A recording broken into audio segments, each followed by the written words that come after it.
hearing from the crowds that you're tough as woodpecker. He's apologising for kicking a drop goal. Jorgensen, Max Jorgensen, no, he didn't. Oh my goodness me! Rock's there, Rock! He's got the record.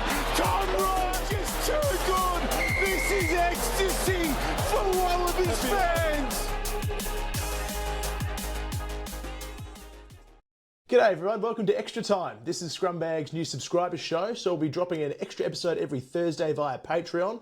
Just this week, we'll be doing a little teaser here on your regular platform. So if you're listening on Spotify, Apple, you got lucky. We're going to be deep diving the Australian Super Rugby Pacific squad. So that's ins and outs, best round one teams, looking at some of their injuries, and ultimately where we'll finish up. Mitch, our first Extra Time, pretty exciting stuff. I am. I'm really looking forward to going through this. Always great to talk Super Rugby Pacific and Australian teams particularly, and diving into their squads in a little bit more sort of with a fine-tooth comb and going through everything and looking at their season and where they're going to finish. Let's get into it.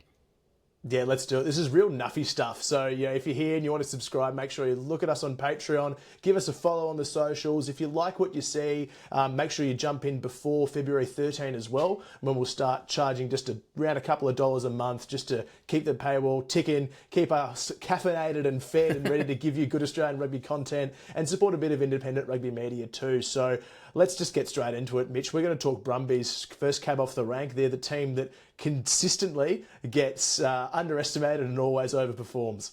All right, let's go. Rock's there, Rock! He's got the record! Full time in 2004, the ACT Brumbies are the champs. All right, let's talk Brumbies now. So the Brumbies finished Super Rugby Pacific 2025 in third place. Not able to get the winning Chockies, unfortunately, in 2025, but hopefully we are hoping for a bigger and better season from them in 2026. Let's start things off by going through their 2026 squad. We've got it up there on the screen if you're following along on YouTube, but for those listening on podcasts, we'll just quickly run through. I'll go through the forwards, Lachie, you run through the backs. So we've got props, Alan Alatoa, who is injured to start the season, Blake Shop, James Slipper, Linkton Ellie, Tavita Alatini, and Reese Van Neck. In hookers, they've got Billy Pollard, Chris Mickelson, Lockie Lonergan, and Liam Bowron. Locks, Caden Neville, Harry Cordukes, Lachlan Shaw, and Nick Frost. And in the back row, we've got Charlie Cale, Eli Lange, Luke Reimer, Rob Valentini, Rory Scott, Tuana Tualima, and Toby McPherson. Lockie, are you able to run us through the backs? Yeah, of course. So in the backs, we've got halfbacks Ryan Lonergan, Clayton Thorne and Dan Nelson. And the fly halves, Tane Edmed, Declan Meredith, Joe Dillon. Both Nelson and Dillon are uncapped. In the midfield, you've got Austin Anderson, Hudson Crichton, David Feliuai, Jarrah McLeod and Caden Pritchard. Jarrah McLeod is still uncapped. So too Kai Oates and Shane Wilcox in the outside backs. Then you've got Andy Muirhead, Ollie Sapsford, Corey Toole and Tom Wright. So lots to talk about there, but we should start with the forwards because they're our favourite. They're the most important. Let's get us started. And actually, no, that's not where we're starting. We're doing key ins and outs. We're doing keys ins and outs. So again, the Brumbies, as they have in the last few years, not a heap of talent coming in from externally. One name that's new in the Brumbies system, which is Tane Edmed, who's come up from New South Wales Waratahs. All the other names that have been added to the team in 2026 are all players who have come through the pathway. So we've got Kai Oates, Jarrah McLeod, Dan Nelson, Joe Dillon, and Harvey Cordukes. Keen Australian rugby fans might remember Jarrah McLeod did feature in that First Nations Pacifica game against the Lions last year at Docklands. So we've seen a little bit of what he can do, and I'm sure we're going to see a lot more from him in 2026 in a Brumbies jersey. The players that they've lost or are moving on. So Jack Debrasini signed with the Waratahs. Harrison Goddard has gone off to play in Japan. Tom Hooper is off in Europe. Ben O'Donnell and Noel Alessio have also left the club. On sabbatical is Len Nikitau, which is a big blow for them in 2026, not having his services that they've come to rely on in past seasons. But the fact that it's a sabbatical means he will be back in a Brumbies jersey in 2027 in the lead up to that home World Cup. Lachie, what are your thoughts on the players that they've brought in, the talent that has come through, and some of that's moved off? Yes, thank you for getting us back on track. It's our first Extra Time, so there's going to be some teething issues here. Sorry, everyone. Look, the key ins are really exciting for me, particularly around Tane Edmed. so much pressure right on Tane off the back of being ultimately dropped from the Waratahs and playing shoot shield last year before being parachuted onto spring tour. So clearly some see a really high ceiling for him. The opportunity to work with Stephen Larkham down in Canberra is a huge selling point too. So a straight swap you'd think for Lolosio. Really the only other person there who's established as a 10 is Declan Meredith, and he could well be playing a bit of fullback throughout the year as well. So it seems like it's going to be Tane's to lose. It was really important that they got a 10. For me, great under-20s talent that's come through there as well. Harvey Corjukes coming up through the academy is exciting. Played a lot of under-20s with Toby McPherson as well, who's in that back row unit. But for me, I want eyes on Jarrah McLeod. Like, it was so exciting watching that young bloke rep the First Nations Pacifica jersey, go out there against a Lions midfield and dominate for a good patch of time out there. He was unbelievable. Really, it was just him kicking the ball away at the end. Aside from that, it would have been a perfect game for the young fella. So huge upside, and he was one of their really standout performers during Super Rugby Oz. So make sure you go back, if you watch a couple of those games, the way he lined up in the midfield and dominated much older, more seasoned players was really exciting to watch. So great talent that's come into that Brumbies side. One area that I'm kind of concerned about for the Brumbies this year is the experience they've got at fly half. Bringing in the likes of Tane Edmed, we've seen him struggle for the Waratahs over the past few seasons, in and out of selection in the Waratahs last year, sort of chosen as excess to requirements from Dan McKellar and his team in 2026, so he's moved to the Brumbies to replace Noel Alessio. The loss of Debrasini to the Waratahs, I think, is probably going to hurt the Brumbies more than initially thought. I think the fact that they could have brought him on late in games and go to his kicking game and just the leadership and the assurancy that he brings to the players around him. This is a really inexperienced fly half combination now. Like, all these three guys are really young, are really inexperienced, and Tane Edmed now has those Wallabies caps to his name, but we finished the spring tour at the end of last year, and I don't think anyone's expecting him to be named as the Wallabies fly half for the first game of 2026.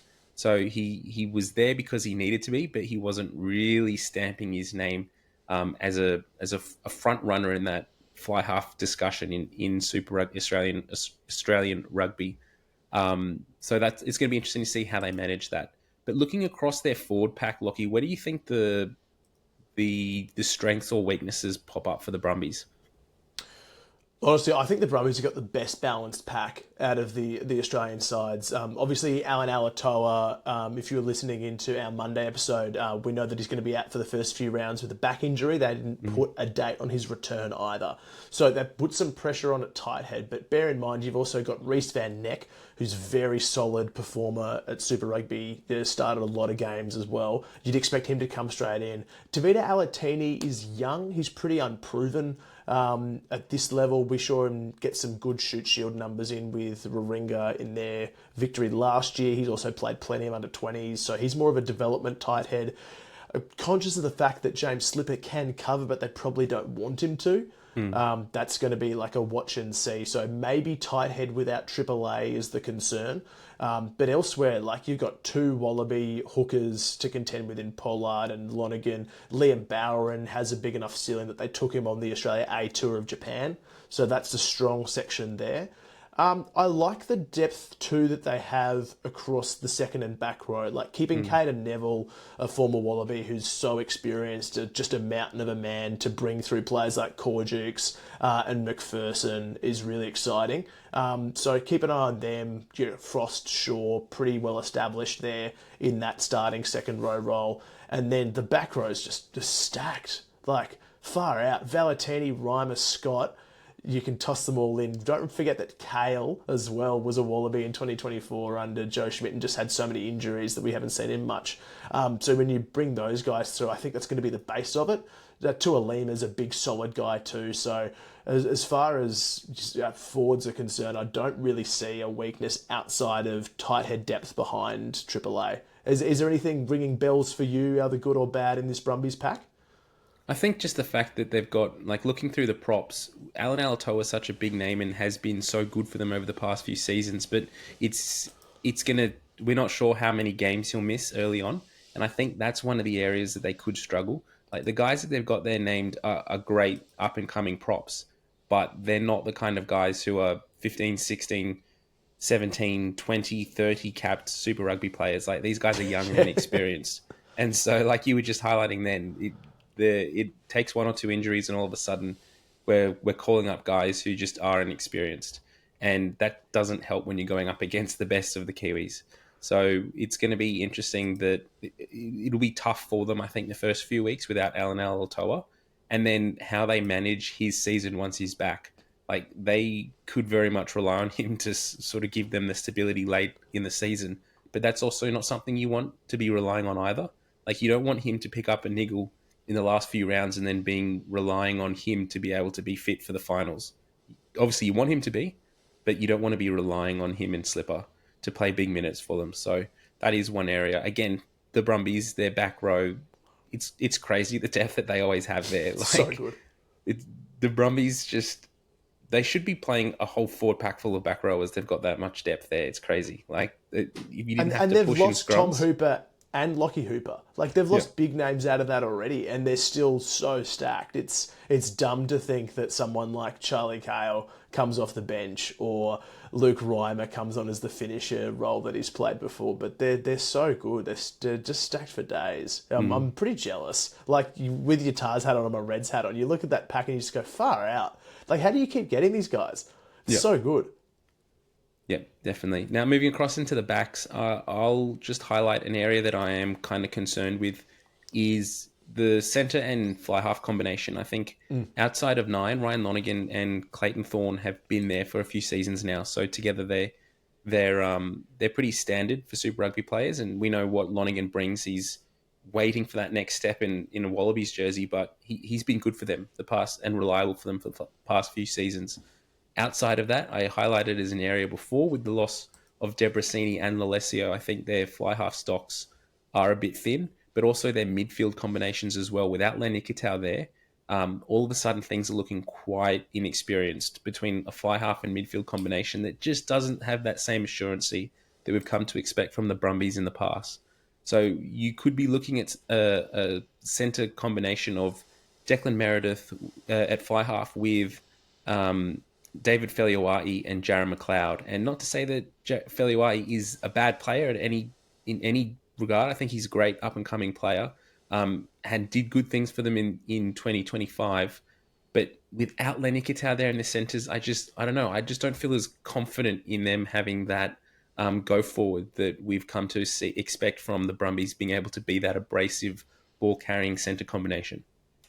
Oh, 100%. When you lose the incumbent Wallaby 10 and outside centre, like, it's a huge gap that they now need to fill. And you're so right to highlight Debrasini. We're going to talk about him in the Tars, where he's ended up now. But yeah, he is the kind of guy that you would feel safe with at 10 to marshal a younger midfield. Now you need to probably rely on some older faces in the midfield to support whoever the 10 is, because all three of your options are still relatively inexperienced. Declan Meredith's a slightly older profile than Edmed, and was the favoured guy towards the back end of that. I think he started all 3 games for Super Rugby Oz and was used quite a lot through the season as well at Brumbies. So part of me almost thinks that he's got the edge against Edmed at this stage, even though Edmed's the test fly half. But 15 for me. Like, you highlight the centres as being the problem. For me, it's how do you replace Tom Wright?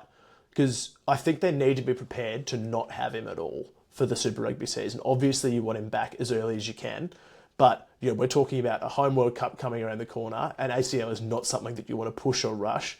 And they could face a season without him if the recovery doesn't go to plan. That's something they need to be aware of. I hope for everyone's sake that we see him on the field, but they need an established 15 to come in and come in now.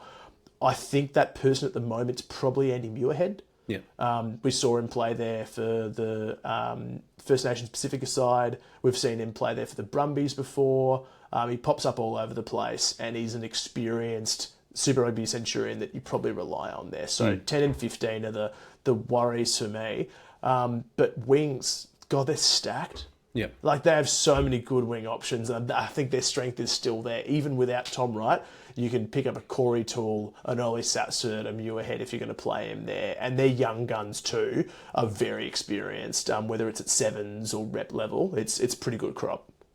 Yeah, I'm not too worried about their back three options. I think, as you rightly highlighted there, having Tom Wright, not having Tom Wright is a worry for them. I think Tom Wright is probably one of the most sought after players in Australian rugby at the moment.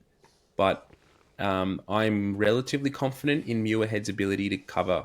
Maybe he doesn't bring the same amount of like game breaking ability that Tom Wright does, but he'll do you a solid there in the 15 jersey. And we've seen in the last few seasons that he's been more comfortable playing 15 than he has predominantly just been an out-and-out winger.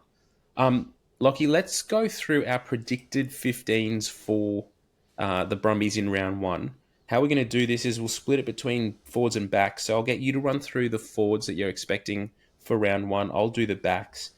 Just for those listening along, where this isn't the best 15 available for the Brumbies, this is our team expected for round one. So the Brumbies do travel to Perth to play the Force, and just to take into some injury consideration, Alan Alatoa, like we've said, is injured, so he's not available. This is our team for round one. Lachie, who are your forwards? Yeah, so my team for round one, bearing in mind those injuries and outs, I've got James Slipper with Billy Pollard and Reece Van Neck in my front row. I've got Nick Frost and Lachie Shaw packing down in the engine room with a back row of Rob Valentini, Rory Scott and Charlie Cale. How does that stack up against yours? So you got Valentini in 6. I've got Valentini at 6. Okay. I've got Valentini at 8, so I've swapped Cale and Valentini. And pretty similar forward pack other than that. Nice. Okay, great minds. Talk me through your back line. Yeah, so I've gone Ryan Lonergan at 9. I've slot Tane Edmed, the current Waratahs Wallabies incumbent number fly half, in at 10. Toole at 11, Feliuai and McLeod in the centres. Sapsit at 14 and Muirhead at 15. Nice. I'm pretty similar. I have also Ron Lonergan at 9. I've got Toole, Feliuai, Sapsford and Muirhead all in the same spots. At 10, I've gone with Declan Meredith over Tane Edmed. Just the continuity at Brumbies level, and I'd probably bring Edmed off my bench. And then at outside centre, for similar reasons, I'd go with Hudson Crichton at 13 with Jarrod McLeod coming off the pine. But I think in most of those key positions, we're looking pretty similar. Yep. Yeah, not too bad there for 2026 starting team for the Brumbies. Let's look at their overall draw and their season for 2026 and if there's anywhere that potentially they could slip up. So they start the season with 2 away games between the Force and the Crusaders, and then 2 home games against the Blues and the Reds before travelling to to Fiji to play the Drua, before 2 home games against the Chiefs and the Waratahs. They get their first bye in round 8. In round 9, they're off to Dunedin to play the Highlanders. Round 10, they're back at home for the Drua. Round 11, off to Christchurch for Super Round against the Hurricanes. Round 12, they're off to Brisbane to play the Reds. Round 13, they're back home to play the Force. They've got their second bye in round 14 before finishing off the season with an away game to the Waratahs in Sydney, round 15, and round 16 is against Moana Pacifica at home. Now, Lachie, is there anything that really jumps out to you about this draw for the Brumbies? Yeah, it's a hell of a start. When you consider that you're on East Coast, you're in Canberra, so you're a couple of flights to get across to Perth and then Christchurch in consecutive weeks, and then your reward is coming home and going up against the Blues that are full of firepower. So I reckon that's a pretty tough start. It's almost as tough as it gets from a travel-wise and team perspective. But I think they've got a pretty good run home.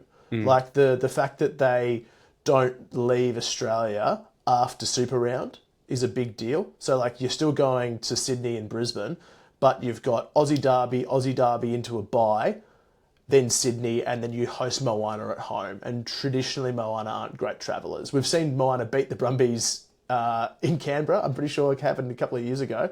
So they can do it, but it's a pretty good finish. So I think that if the Brumbies can bag, if they're 2 from 4 at least, heading into their away trip to Fiji, they're going to be in a pretty good position. I actually think that they'll probably be a bit higher than 2, but that's a tough opening fortnight in my book. What sticks out to you? Yeah, I think the opening stretch before their bye in round 6 is really tough. Like you're playing the top 3 or 4 teams in the competition all in that stretch. Like you play the Crusaders, the Blues, and the Chiefs all in the space of a month. Like that's a tough ask, and then you consider the bounce back and forth between for the travel. The only I guess reprieve would be the fact that they play both the Blues and the Chiefs at home. That might work in their favour, that they're able to upset one of those two guys. But there is very much a world where they're going into that bye in round 8 with only 2 or 3 wins, and that's pretty dire. I think they'll make it up in the second half of the competition with that easy run home, like you were saying. But yeah, I do worry that if without Alan Alatoa to start the season as well, like you're potentially not playing one of your best players against the Crusaders, the Blues, and hopefully not, but I really hope that he was back for that Chiefs game. Yeah, and I think just like we keep talking about him, but Tom Wright was so good at slotting in as a second playmaker through their season last year. I think he was second for try assists behind Cam Roigard. So that's the kind of influence he's having, and that's with the 15 on.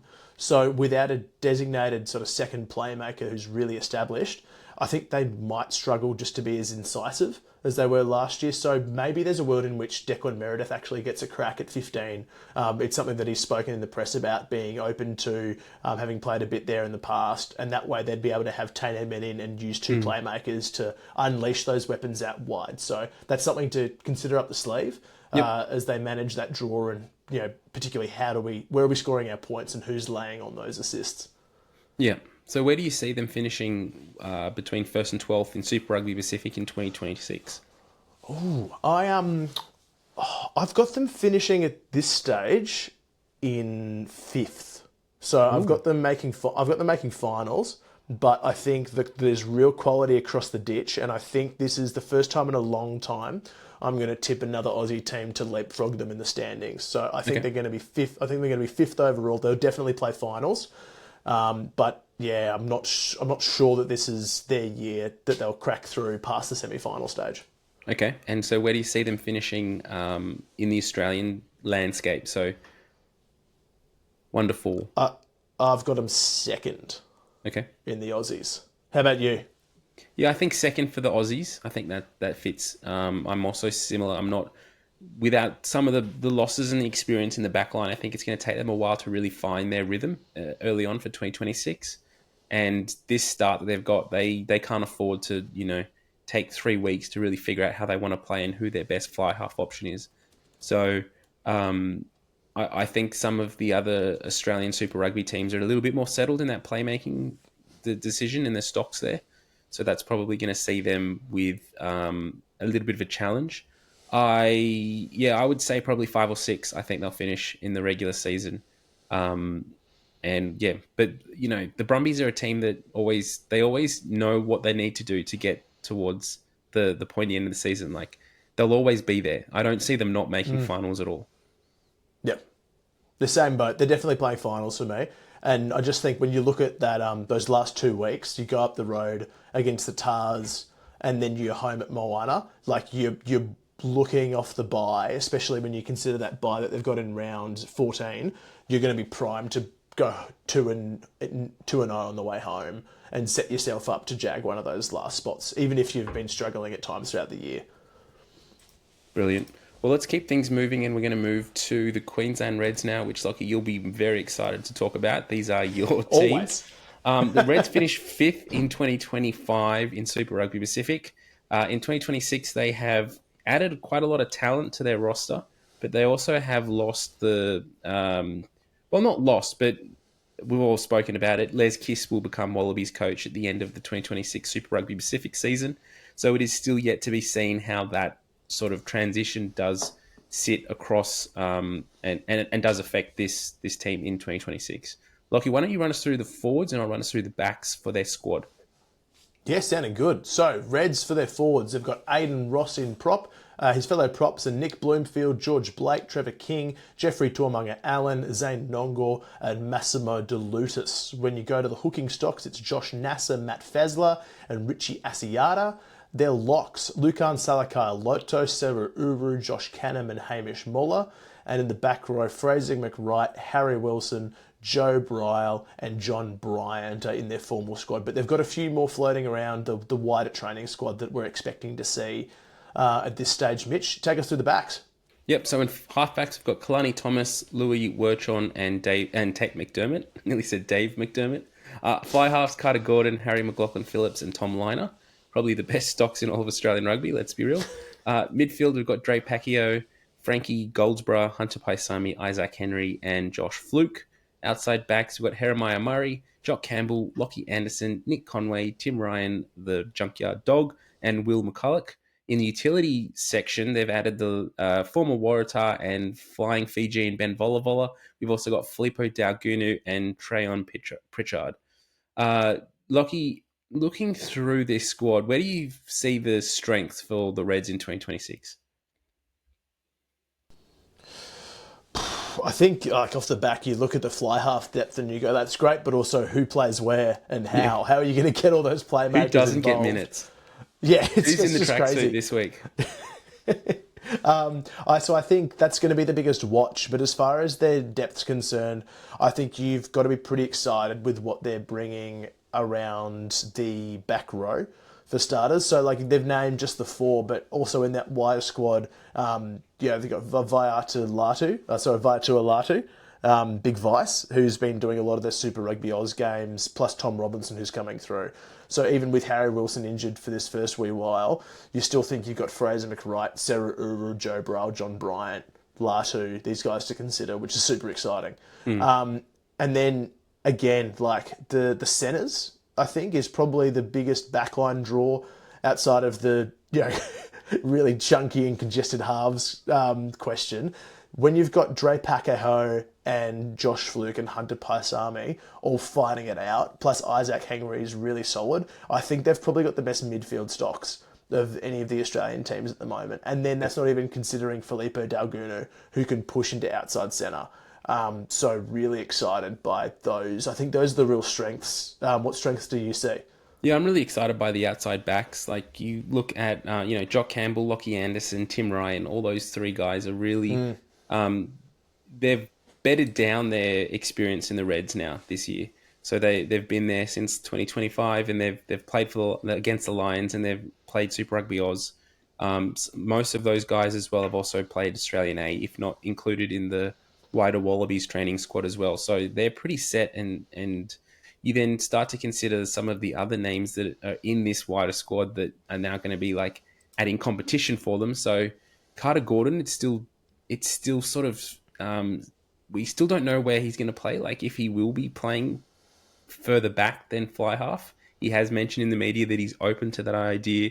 If that's what the team needs, he's willing to play there. We did see him at the Rebels play in the centres. We did see him play in the loose a little bit as well. So that he isn't just a straight out and out fly half. Ben Volavola is another signing who is really exciting to see him back in Australian rugby and what he's going to bring. But also, where does he fit? Like, you think he's a fullback, but again, he could play in the centres, he could play on the wing. He's another one that just throws that competition. He'd be a great 23 jersey for the Reds. He could be anywhere. Both him and Filippo Daugunu are pretty malleable across that backline.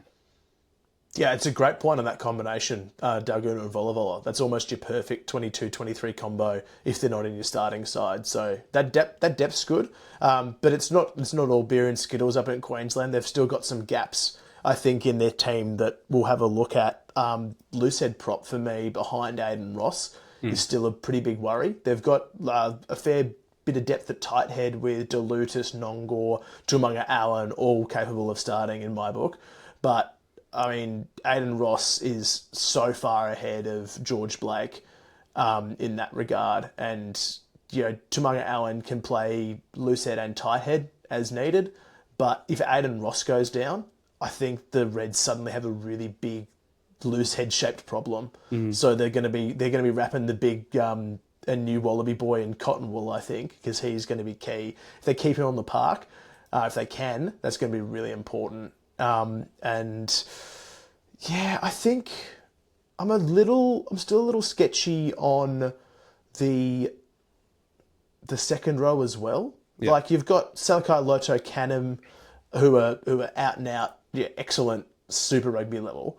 Sarah Uru's big enough to play there at Super, but Hamish Muller, is uncapped at this level. I'm pretty sure he may have got a cap against the Lions, but I don't think he did. I saw him a lot through Super Rugby. It may have been a Japan or a Tonga game where he got his debut, but untested in Super Rugby Pacific.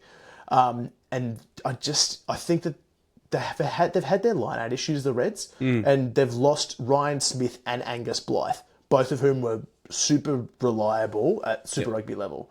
Like, I think most people are pretty surprised that Angus Blythe ended up as a Wallaby. It's just not a knock on him, good on him. But, like, Ryan Smith was the anchor of that Reds line-out, and now he's gone, he's over at Ospreys. I think they're really going to miss those workman-like players in the pack because Salako Loto, huge carries, great presence defensively. Canham has the flashy stuff.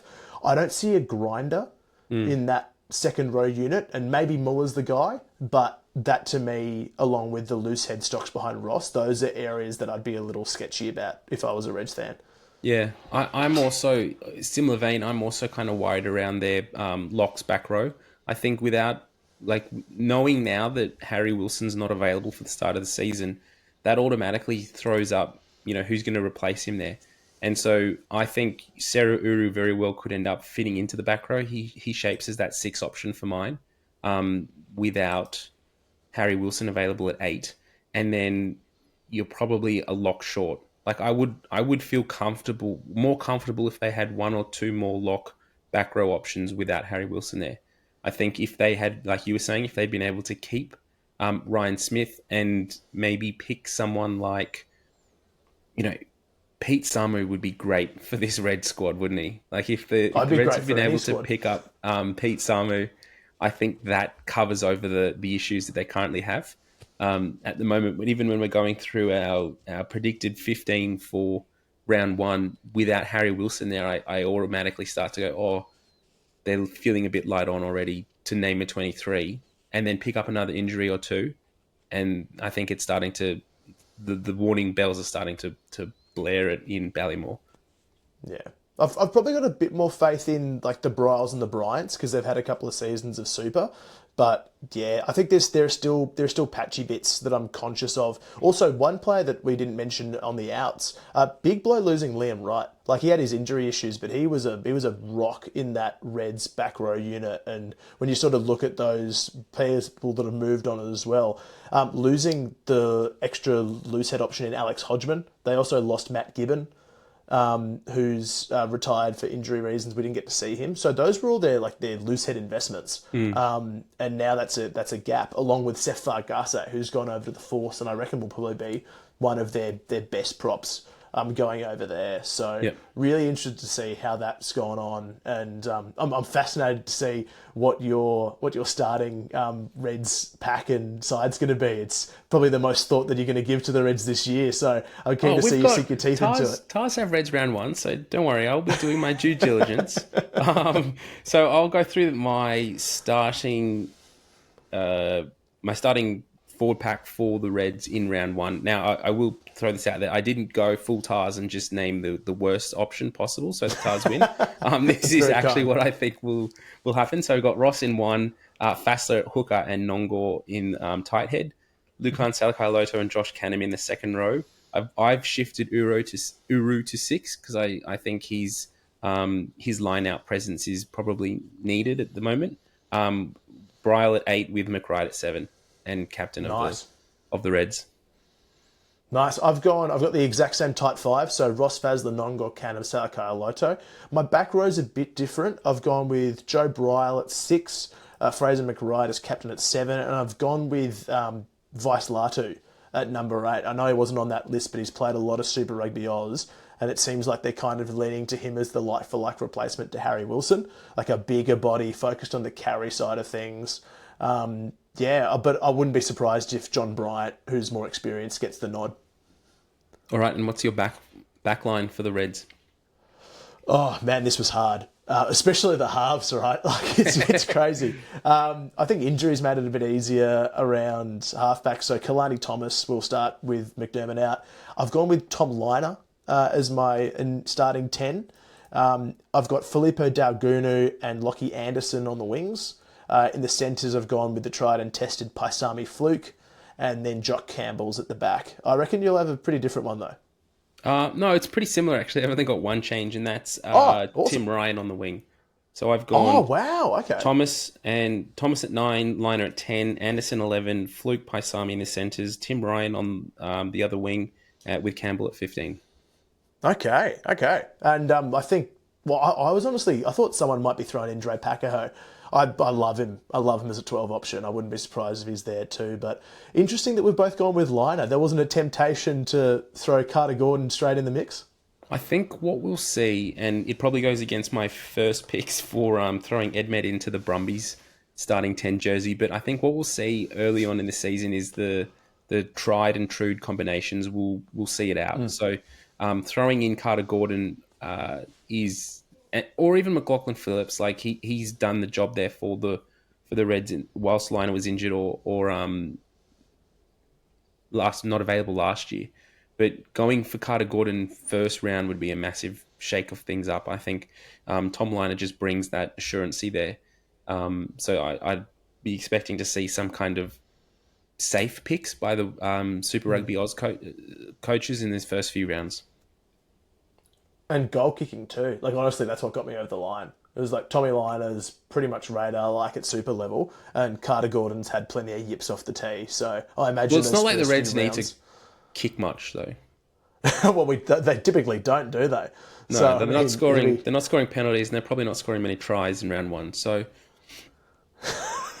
Far out. What did it take them to round 11 or 12 to kick a penalty? It's Les Kiss as well. We're just living in it. Should we get over to the TARS, the main event? Well, let's. We've just got to. Where do we see the Reds finishing? And we've got to go through their draw. So they play TARS round one against in Sydney. Sorry, so TARS round one travel to Sydney for that. They've got the bye round two. That's a big ask. Start on a high and then you're straight into a bye. Round three, they're at home against the Highlanders. Round four, down in Canberra against the Brumbies. They then play the Waratahs again, round five in Brisbane. Then go to Fiji to play the Drua. Round seven, they also go to Wellington to play the Hurricanes. Round 8 and 9, they're at home. Round 8 against the Force. Round 9 against the Crusaders. Before their second bye in round 10. Round 11, they're off to...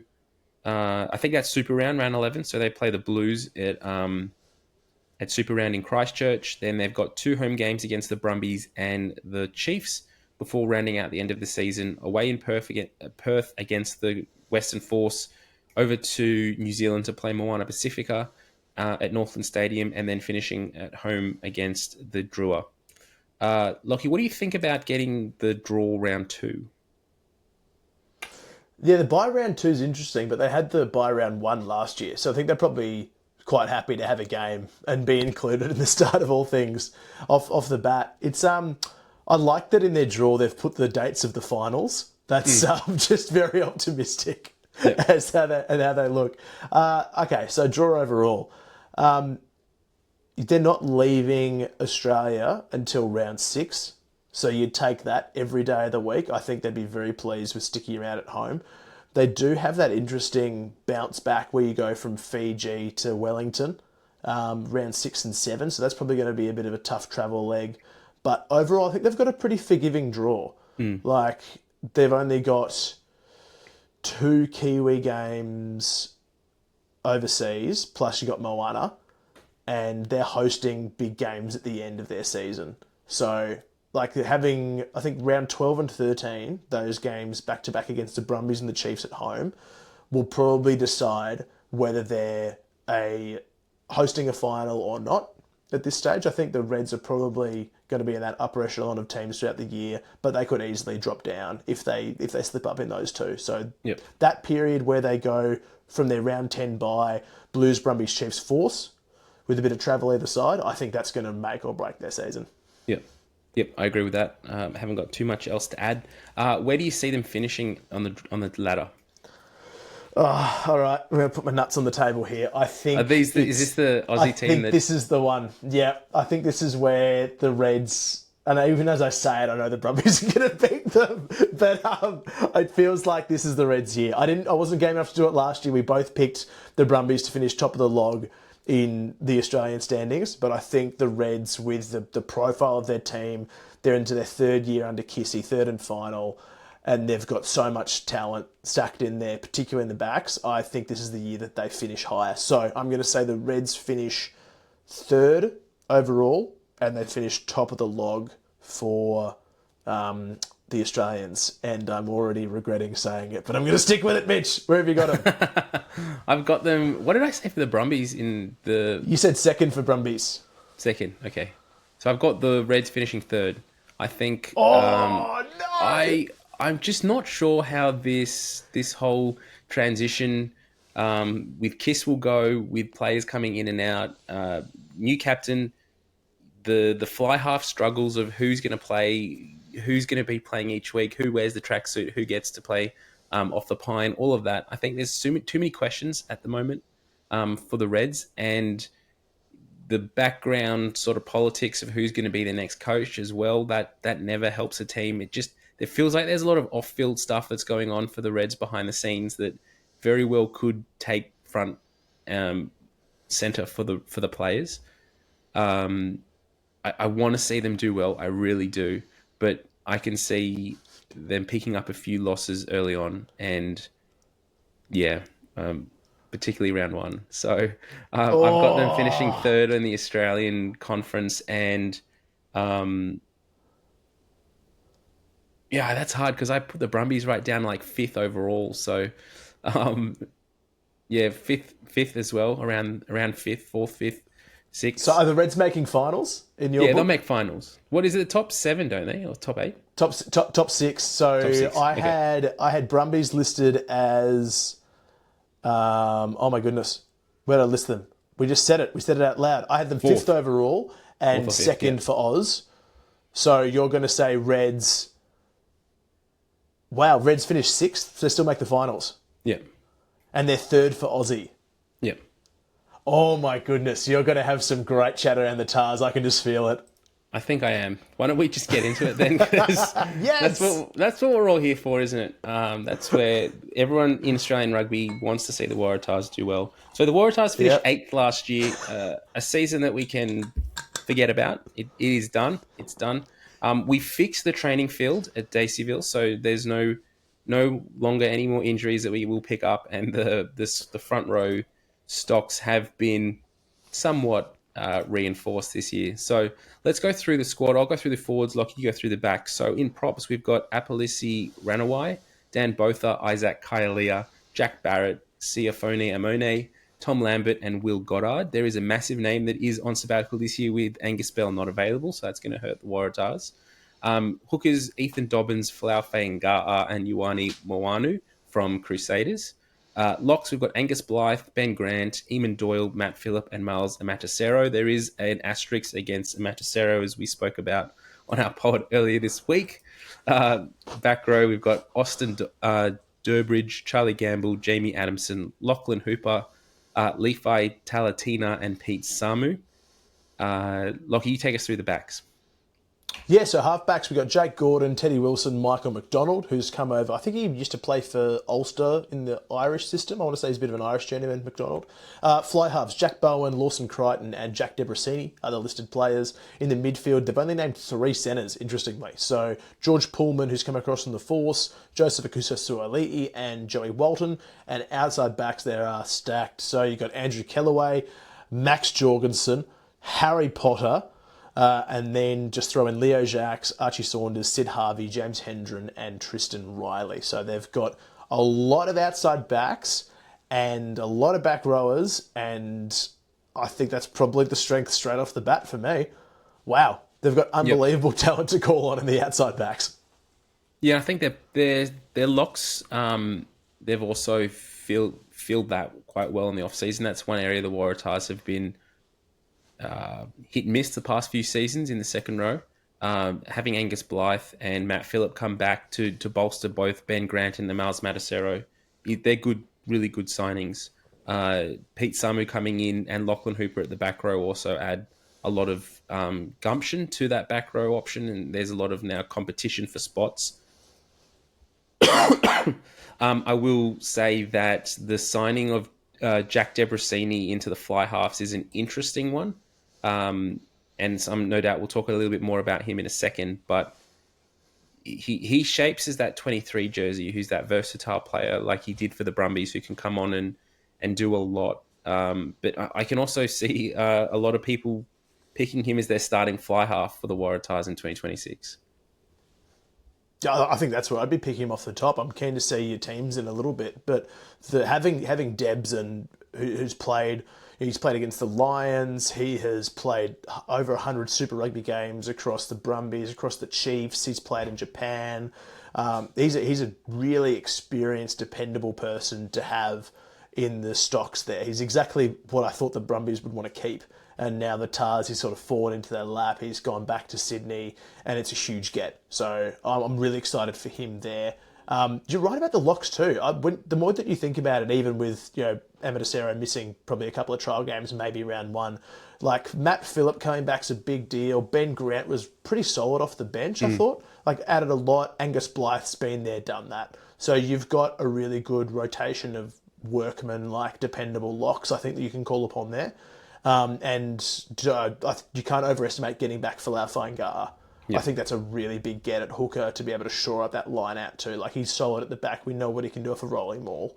So super excited there. But there are big holes. I'm looking at this midfield, Mitch. I'm looking at props. There's a lot of names there. There's a lot of names listed there. Do you want to start with props or midfields? Let's start with props because that's what people listen to rugby podcasts for. Yeah. Watch rugby.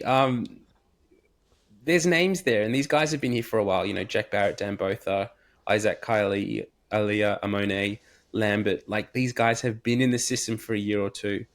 But without Angus Bell, we still feel like we're underpowered.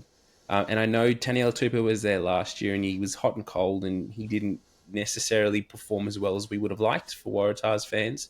But just bringing him on gave you that somewhat assurancy that at least the next scrum we're getting a penalty out of. And without both Bell and Tupou, I am worried about what these guys can bring. Yeah, stressful. A lot of pressure on, I think, Kylie and Lambert.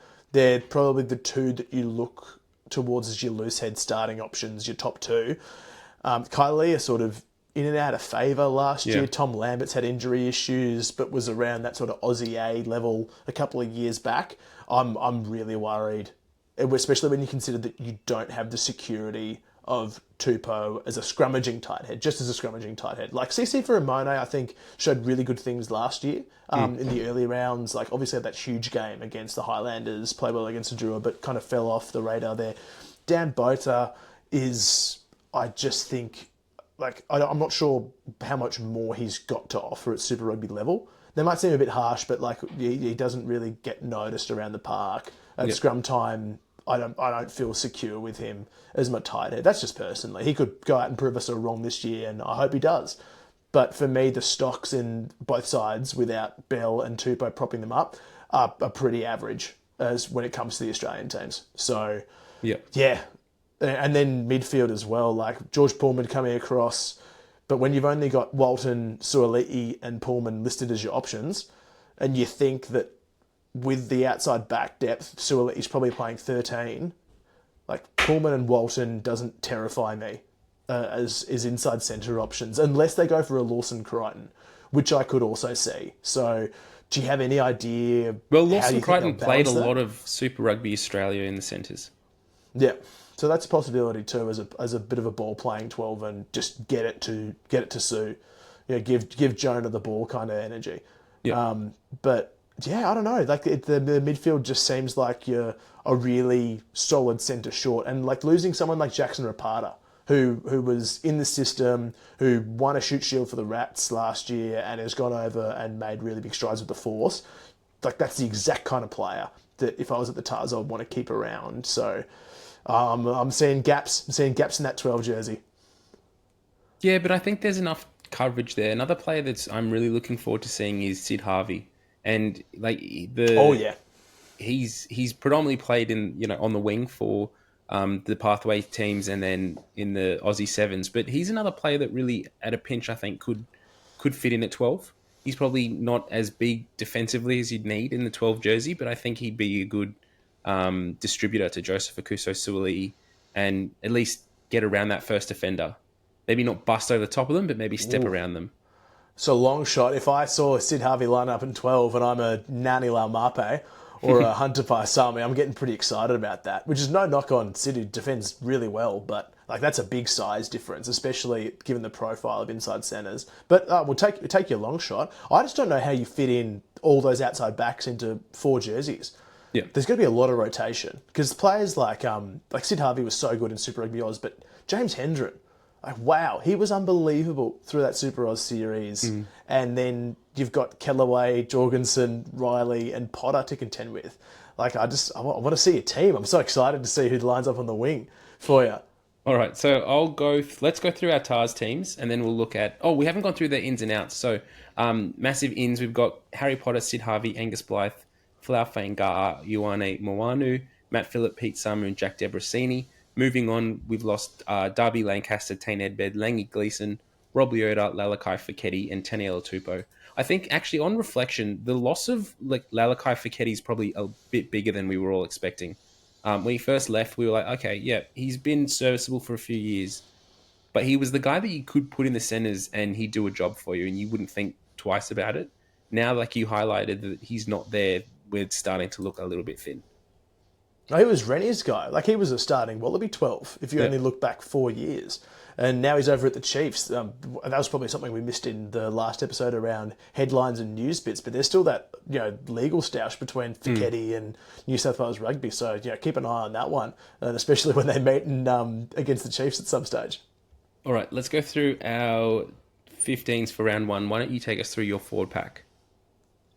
Alrighty, so my forward pack for round 1 at the TARS, I'm going to go with Isaac Kailea and Dan Bolter as the starting props. Folau Fainga'a, I go straight into hooker for mine. Second row is Matt Phillip and Angus Blythe. And I've got a back row of Liafi Talataina, Charlie Gamble, and Pete Samu. How does that stack up to yours, Mitch? Yeah, fairly similar. I've got Kailea, Fainga'a, and Bolter in the front row. Phillip and Matasero in the second row. With Talatino, Gamble, and Samu rounding out the back. I think even though there is that sort of off-field staunch or training field incident that's happened with the Matasero, he's obviously bringing something that Dan McKellar wants. Jeez, that's a blast from the past. That's good. That's good from you. I think that's the kind of aggression that Dan McKellar wants, like that borderline energy. And whereas Phillip didn't play Super Rugby Pacific last year, he's a starter and he needs to be there. But I think it would be massive change for the Waratahs to go with a completely new set of locking combination to start the season. Like both Phillip and Blythe weren't with the Waratahs at the end of Super Rugby Pacific last season. So I think it makes just a little bit more sense to have a Matasero there who knows the systems, knows the calls, can probably lead the line out, call the line out if need be, whereas Phillip might still be adjusting to that. So that's my thought process there. In the backs, we've gone with Captain Jake Gordon at 9, Crichton at 10, Potter and Jorgensen on the wings, Walton and Suaalii in the centres with Kellaway out the back. Wow. I have the exact same, except I have a different 10. I've got Debrasini starting over Lawson Crichton. But that's a good shout too, keeping some consistency in there. I think we've gone the very safe options, like picking all your Wallabies to go straight on the wing. But man, Tristan Riley is so good at Super Rugby level as well, and I'd be really tempted for him to keep his spot and maybe have Harry Potter coming off the pine, providing cover. And when you weigh it up as well, Kellaway wasn't performing to an exceptional standard through the last super season and at test level, so maybe he's on the outer as well and can cover everywhere from wing 13 and fullback.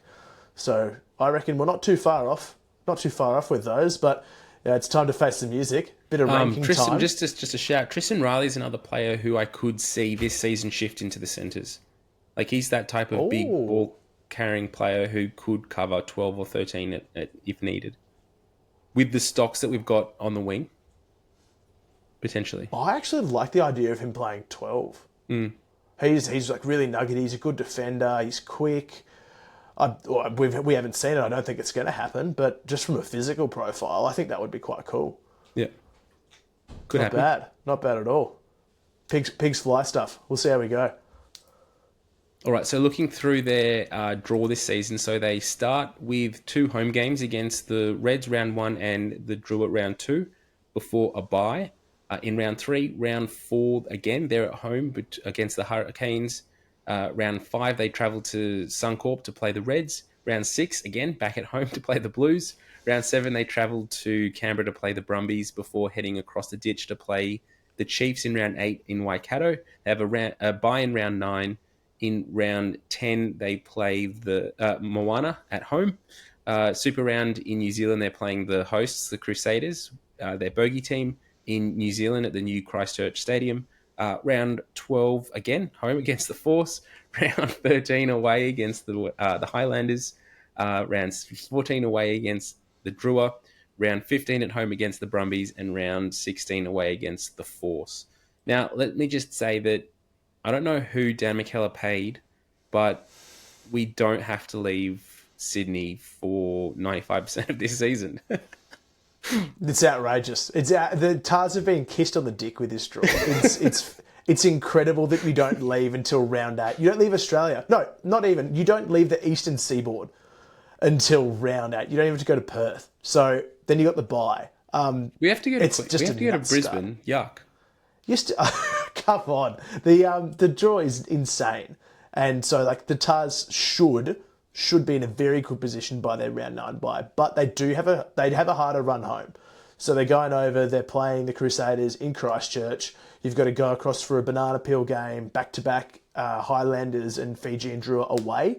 That's going to be a big deal. And I think their finals hopes could hinge on I think probably will, like they often do, round 16 against the Force, HBF Park over in Perth. So absolutely gilded run at the start of the season, and then it does pick up a little bit. I think what's exciting as a Waratahs fan is looking through this draw. There's 2 weeks, like two fortnights that cause concern, and that's the round 7-8. So down to Canberra to play the Brumbies, and then over to Waikato to play the Chiefs, and then round 13, round 14, where we go to New Zealand to play the Highlanders, and then off to Fiji to play the Drua. Those 2 fortnights could see some difficulty for the Waratahs. But in saying that, like looking at their performances at home last year, having the Hurricanes at home, the Blues at home, all of the Australian teams obviously at home, like I can't be too upset with this draw. Of course you can't be upset. It's wonderful draw.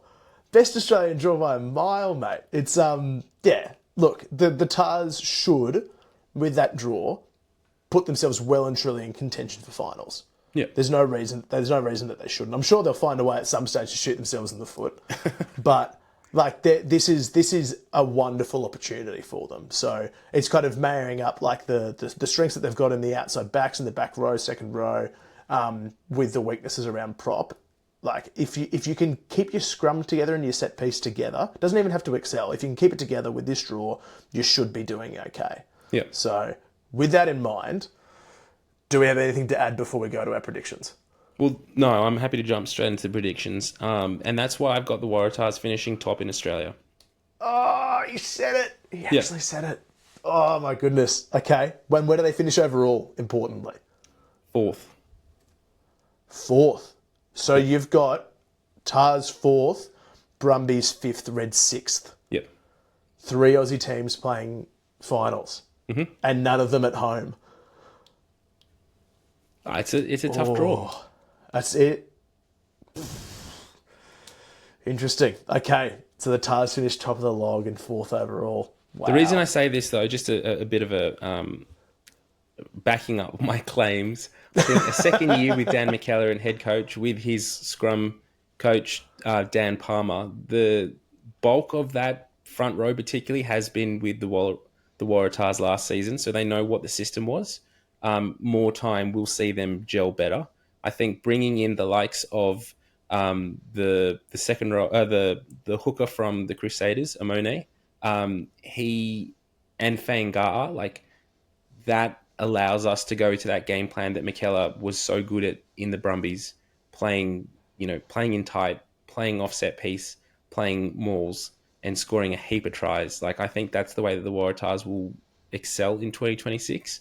We saw glimpses of it last year, but it didn't. It sort of fell apart in pieces.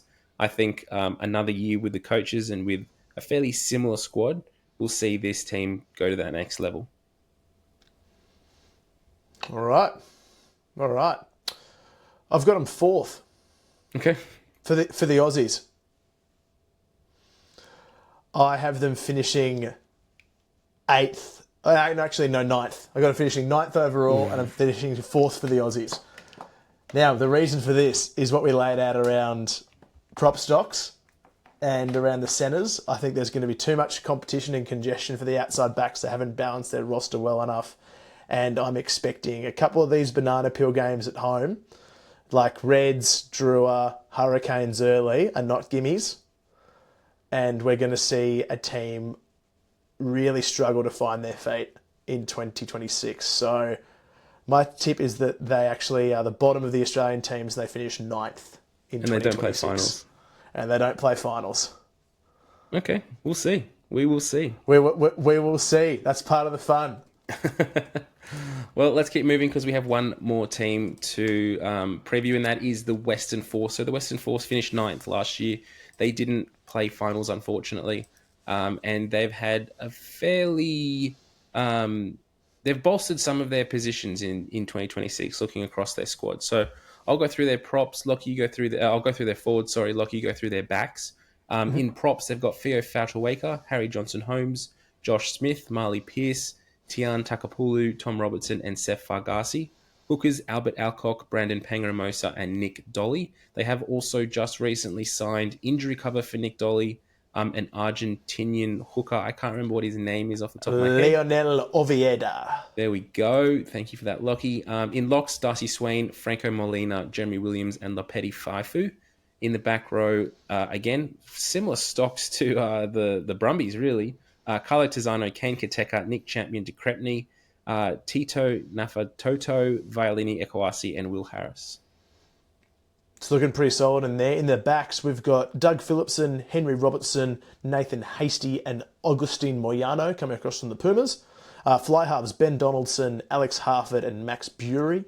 In the midfield, Hamish Stewart, Bailey Kunzel, Boston Whakafanua, and Divard Palu. And outside backs is pretty stacked too. They've got George Bridge, the former All Black, joining Darby Lancaster, Curtly Beale, Dylan Peach, Matt Greeley, and Ronan Leahy. Where are we going to start with this? It's an interesting squad. Well, so their key additions, they've got Seth Fargasi, Franco Molina, Nathan Hasty, George Bridge, Darby Lancaster, Boston Whakafuna, Augustine Mayo, with moving on Isaac Fines, Liliawasa, Harry Potter, Nick White, George Pullman, C.O. Tompkins, and Matt Proctor. Where jumps out as an area of strength for you? An area of strength for me, I think, is second row. When I look off the dome, like Darcy Swain, this is his last year with the Force before he heads over. I think he's heading to Clermont from memory. Yeah, he's heading over to France. But Jeremy Williams, an established Wallaby now. Darcy Swain's had plenty of international experience. Franco Molina as well, as a regular Pumas player, mixed with Lapeti Faifu, who's been really solid as well over the past couple of years. I think he was with the Reds and then with the Rebels for a bit, I want to say, but he's got his chops up as well. So that's a good rotation, I think, to have. They're all pretty hardy as well, and then you sort of blend that in with some of the bigger bodies in that back row, like Champion DeCrepney, Kateka, Harris, Ekwasi. I think you've got a pretty solid and imposing looking lock and back row unit. That's probably what stands out to me. What about you for your strengths? Yeah, look, I'm running through this whole squad, and I'm impressed with everything. Like, there's not really evidently a area that's lacking. Like, their props in years gone past have been questionable, particularly last year when they lost Harry Johnson-Holmes early, that they had to sort of scramble and bring in a player quickly. But signing Theo Fauteuweka with Harry Johnson-Holmes available, with Tom Robinson and Seth Fargasi in from the Reds, like all of a sudden they've got options there. Like they've got two good options on both sides of the scrum with guys to back them up. So I'm no longer concerned there. Nick Dolly, again, loved for him to be fit, and hopefully he does get some good game time in 2026, but Brandon Pangramosa will do a job there for them if he's not.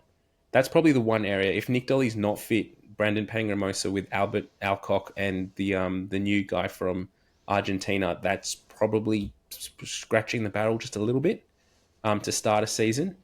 But Nick Dolly isn't ruled out. There's injury concerns there. So that's probably the only area really for mine that I'm kind of concerned about. I think outside backs and centres looking really like the combinations that they can start naming with, David Parlu, Hamish Stewart, Bailey Kunzel, George Bridge has been playing in the centres with Curtly Beale in the trials. Like there's some really good combinations that can be picked across this backline for this Western Force squad.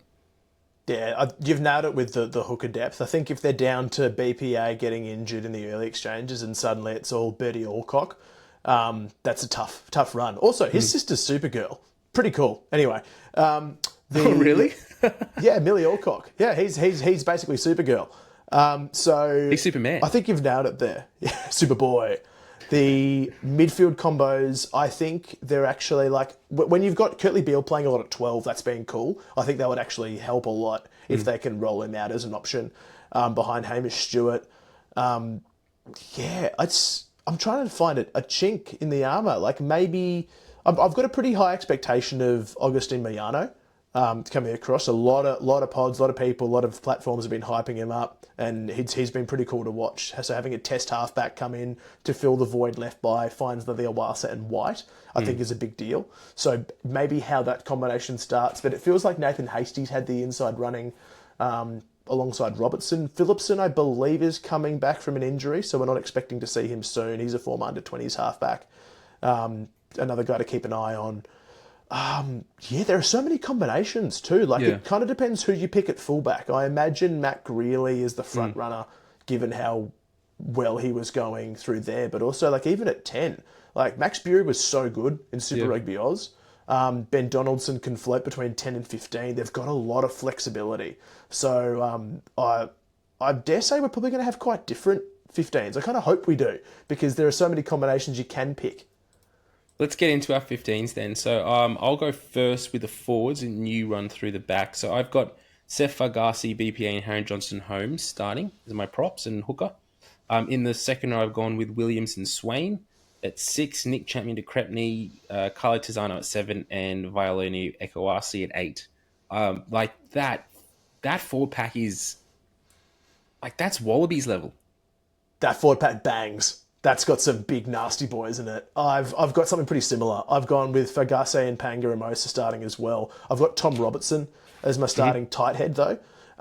Williams and Swain pick themselves at lock. I've got Crep, Tizano, but I've gone with Will Harris as my starting 8. And then for me, Ekowasi comes off the bench and scares the living daylights out of people. Sure. How about your back line? Well, you go first. Oh, yes, sorry, I'll go first. Okay, so I want to see Moyano. I'd love to see Augustine Moyano get a start. I'm not sure if they do, but I'm going to pick him for round 1 anyway. I'm going to put him with Ben Donaldson. I'm going to have Dylan Peach and Darby Lancaster on the wings. I'm going to have Hamish Stewart with George Bridge in the centres and Matt Greeley at fullback. Yeah, okay. I've got a few changes. So I've gone Robertson 9, Donaldson 10. My wings are Lancaster and Peach as well. I want to see Curtly Beale start at 12. I want to see him with... I think he gives Donaldson an extra 10 seconds with the ball. Donaldson played so much better with Beale at fullback last year. And that combination between Beale and Bridge in the centres is just I don't know, it's almost like a Rugby 08 kind of dream team that you're putting together. I never thought that these guys could be named in a 15 together, ever. But you can now. So I want to see it again. And then I've got Greeley at fullback. Nice. Okay, I can definitely see Beale there as the 12. Like, we've seen it through Super Rugby Oz. We've seen it in the trial a little bit already. And did we touch on the trial in our last episode? We didn't know. We didn't. Oh my God, we'll tack it on to the end here. But like, Kirtley's still got it. He still moves pretty well for a bloke on fading hammies. So I like that there's consistency in key selections there. Like, we're both seeing very clear roles for Greeley and Donaldson. We're both seeing Seth Fargase playing a big role coming across from the Reds. This is going to be a good Force team, and they've got a different style draw now, Mitch, whereby they are doing more chunks of travel, and it's not so much back and forth across the Nullarbor. Do you want to take us through it? Yeah. So round 1 home against the Brumbies. Round 2 home against the Blues. Round 3, 4, 5 they're away, so they go to New Zealand to play Moana, then the Highlanders, then the Canes. Round 6 is their bye. Round 7 they're home against the Chiefs. Round 8, they're away to Brisbane to play the Reds. Then they're off to New Zealand to play, Fiji to play the Drua, before coming home to play the Crusaders. And then their second bye in round 11. That does mean that the Force of the team we won't see at Super Round this year, unfortunately. The Waratahs at home in round 12, away. So round 12's away in Sydney. Round 13 is in the Brumbies in Canberra, where they finished with 3 home games on the trot. So the Reds round 14, Drua round 15, and Waratahs round 16, all at home at HBF Park. I love their run home. Like, I love seeing them be able to settle down, make people come across to Perth, make the big trip, and just have 3 weeks of straight punching people out to get into finals. Like, so much of the conversation around the Force when the draw comes out is always, oh, we have so much travel. Oh, we got to go back and forward and back and forward. And like, yes, we know that they travel more than anyone else. I remember we've copped a bit of heat about it in the past, like Chrono, for articles that I've written and things with Rugby.com today. What about you? I've loved you in. You've copped it. But it's got like, oh, you don't know what you're talking about. The travel's tough. Of course, the travel's tough. But this is pro sport too. And now they've been given a draw that doesn't really tough compromise on the travel. In business class. Really tough. I'm not sure the Force boys are going business class everywhere from Perth. The budget's probably it's Twiggy money. Maybe they are. Twiggy Maybe money, they have their surely. own plane. The Force jet. Seeing big chunks of touring, I think, is going to be so good for them. And you're going to have a squad really bond and build, because there is no stage at which they are only home for a week. Like, they have home games off the back of travel that back onto buys. So like, when you look at, they come back from 3 weeks against Moana, Highlanders and Canes on the road, you head into that round 6 bye, and then you have round 7 at home. So there's no stage at which they have a tight turnaround after long blocks of travel. And I think that's so important. So important. The only time that they're going to have to do that is when they back up from the Drua and they head into a Crusaders game at home, but that's going into a bye week. So they could not have been given a better draw for the Force's needs. And when it comes to that run home of Reds, Drua and Tars at the back end, that's why I feel like they can come home with a wet sail and get their best result in a little while. What do you think about this draw for them? Yeah, I think it's much better than draws in the past. The one area, or the one stretch that does look concerning is that Moana, Highlanders, Hurricanes all away, round 4, 5, 6, 3, 4, 5. But in saying that, like, it's doable to get 2 wins in that. Like, they could very well go to New Zealand and beat both Moana and the Highlanders. Yeah, this squad. I think so. Like, if they do that, they've set themselves up really nicely into that bye. And so that first stretch of 1, 2, 3, 4, 5 games, really, the only questionable ones in my mind at the moment are Blues round 2 at home and Hurricanes round 5 away. They could lose those, but, we saw what they could do at home last year with the travel element that the Blues are coming from. They pick up a win against the Blues and push the Hurricanes. All of a sudden, if you get a losing bonus point against the Hurricanes, they could be in the top 4, come into that bye in round 6. Yeah, they're going to be in a good position. Like, if it's just about holding those home games right, because we know now that with the split where it's no longer top 8 playing quarters, you do need to have roughly at least sort of like 7, 8. You can't go into finals without less than 7 wins. So if we go through their list, they've been given 7 home games as well, like everyone. If they can bank all of those, or at least 5 of them, and then they can pick up some of the Aussie derbies, they put themselves in a good spot to be like around that 5 to 6 mark. Ultimately, I don't think they're going to finish there, but I do see them being like a really dangerous and competitive team towards the end. And I think all Aussie fans would love to see the Force finally crack this finals hoodoo. How good would it be? Where do you see him? Where do you see him finishing overall and in the Aussie stocks? I think you've already kind of laid it out. We've kind of put our cards on the table with the first 3. I think, look, talking through it though and looking at their draw through their squad, like I'm feeling more confident about the Force doing well this year over the Brumbies at the moment. So I kind of wish we went the other way. But in saying that, like, I have to stick with what I've said. So the Force, unfortunately, 4th for me in Australian rugby, Australian Super Rugby. Overall, I think they probably finish 8th again. I think it's going to be really hard to play. I think with the Australian teams all getting more competitive in 2026, it's going to be hard for all of them to play finals. And if one of them isn't going to make it, I'd have to say the Force, unfortunately, because you can't say the Brumbies aren't going to play finals. No, that's what we've locked him in, right? Like we've both got Brumbies finishing in that sort of fifth to 6th area. But I've actually got the same overall ranking as you. I think the Force will finish 8th. I think they're just going to miss out, even banking some of these big games at home, on the rounds 14, 15, 16. But I think they're going to finish 3rd overall on the Aussie side. So I've picked the Tars to finish 9th. I reckon the Force finish 8th ahead of them and therefore 3rd on the rankings. It's going to be a hell of a game, and that last one, that round 16 game, will really decide it. And and look, we might look back at this in 5 or 6 months and go, we know nothing about footy. So There's probably far people think off. that already. Yeah, we were so far But that's why we do it. It's a bit of accountability testing, and that's the kind of stuff that you can look forward to on Extra Time.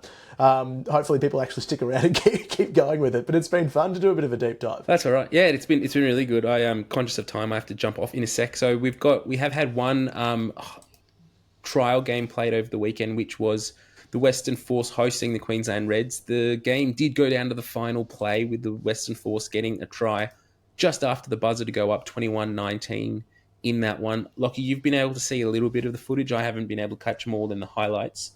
Anything that's jumped out at you that you wanted to just quickly finish off with? Yeah, I mean, the only thing we've been able to see is the B-roll that the Force have pushed out, so some footage from their content team behind the try lines. Darby Lancaster, Brandon Pangaramosa and Titi Nafongatoa all going and scoring tries. Didn't Harris get over at 1.2? Harris got close. I think he was held up, and then Jackson Rapata also had a try called back for a previous infringement. So I actually think the Force were pretty good in this game. They were deserved winners. The Reds still led until late. Salakai Loto scored early. James Martins off a quick tap. John Bryant got over with some good interplay from Carter Gordon. But again, it's trial footy. I think the Force will be stoked with the win. The Reds will be stoked that they rolled out some sides. And that's all we can take, really. Like, there's a trials coming up. We've got the Reds and the Tars, I believe, this weekend. Coming up against at Ballymore, and then a few more trials floating around. So the Force go to Canberra for a Brumbies trial. No, the Brumbies go to Perth. Oh, Brumbies go to Perth. Okay, perfect. So Brumbies go to Perth, and then I think there's one more trial, Brumbies and Tars, which is not this weekend but next. So a few more games to tide us over. We'll keep an eye out and share as much footage as we can. And no doubt the Oranges at halftime won in this one. So. Oh, yeah, well cut. Someone's mum's done an absolute job on those. Lolly snakes galore. Definitely Mrs. Tizano for sure. Anyway, thanks everyone for getting to this point of the podcast. We hope you enjoyed your first hit out at Scrumbags Extra Time. We'll be back next week with our regular pod, bit of news and views and things to chat through in Super Rugby, getting ready for Super Rugby Pacific, kicking off in just a few weeks. Some results to go over as well with trials being played this weekend. Thanks everyone for listening. Thanks Lachie for jumping on again. Matt, absolute pleasure. Everyone, keep an eye on the Patreon where we'll keep updating you.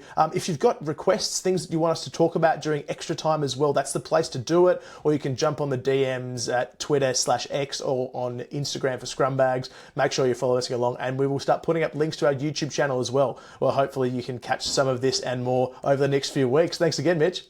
Thanks, everyone. We'll see you next time. Bye. Bye. We're not going to France for the croissants.